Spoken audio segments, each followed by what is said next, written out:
faut nourrir l'animal. Donc ils sont obligés de se déplacer. Donc c'est ça qui est la cause même de notre déplacement. Tu es obligé de quitter où tu es. Au départ, les gens, notamment les services techniques d'encadrement, les politiques, n'avaient pas compris exactement pourquoi les éleveurs se déplaçaient. En fait, c'est un phénomène d'adaptation, si on peut le dire, de changement climatique. Parce qu'il ne faut pas rester enfermé dans une zone où tu n'as rien pour sauver ton bétail et en retour sauver ta famille.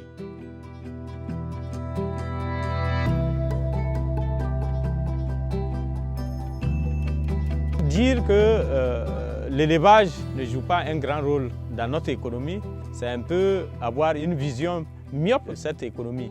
Parce que l'élevage même transhumant joue un grand rôle au niveau de nos pays. Si un chef de famille arrive à scolariser un enfant, ça veut dire qu'il a tiré ses ressources donc, au niveau de l'élevage. Si quelqu'un qui va dans un centre de santé arrive à honorer les ordonnances qu'on lui donne, généralement c'est à travers les produits de l'élevage. Donc pour dire que cet élevage contribue économiquement et socialement, en tout cas un grand apport au niveau donc, de la population.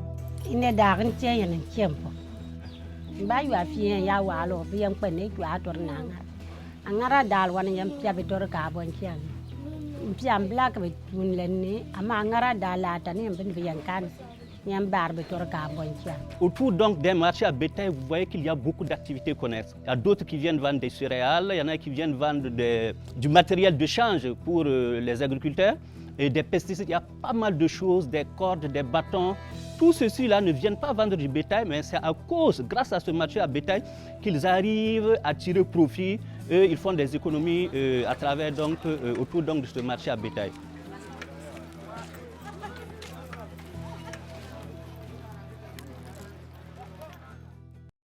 To lama minga banen taka sambili mola gadi yuande di to ba tu ko ni to amo ko diela o mo nyalo ne kuno dum po a yi bane yab to kri chwa ye bikantare a kenjen jam se na woni ti dum po ya fal bon chama to mbiga dum ci o ton sanlo ko to bil ko ba ko go ligi ay o dum pero yinu ne hal bannan le pabe. L'agriculture, l'élevage sont des activités que Dieu a mis entre nos mains pour que nous puissions vivre.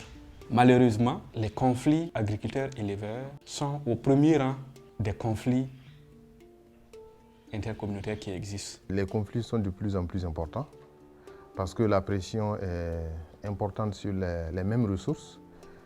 Les hommes, les animaux, c'est sur les mêmes ressources. Si ce n'est pas organisé, on va arriver à un moment donné où on va avoir du mal.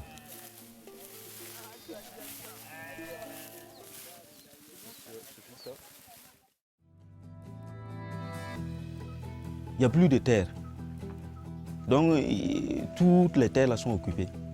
Maintenant on a essayé avec l'appui de certains partenaires, comme par exemple les recoupats comme ça, pour tracer des voies, pour faire des points d'eau, pour même sécuriser certains domaines, par exemple comme ça, genre des zones de pâture, pour pouvoir accompagner ces éleveurs.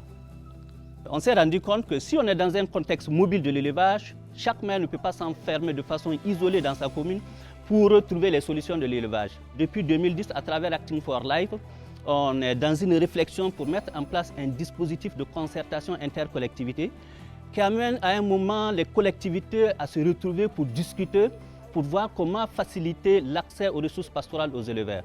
Il faut bien que l'animal se déplace pour accéder à un point d'eau ou à une zone de pâture. Il faut bien que l'animal se déplace pour être vendu ou être acheté, pour échapper à une guerre, pour échapper aux pandémies.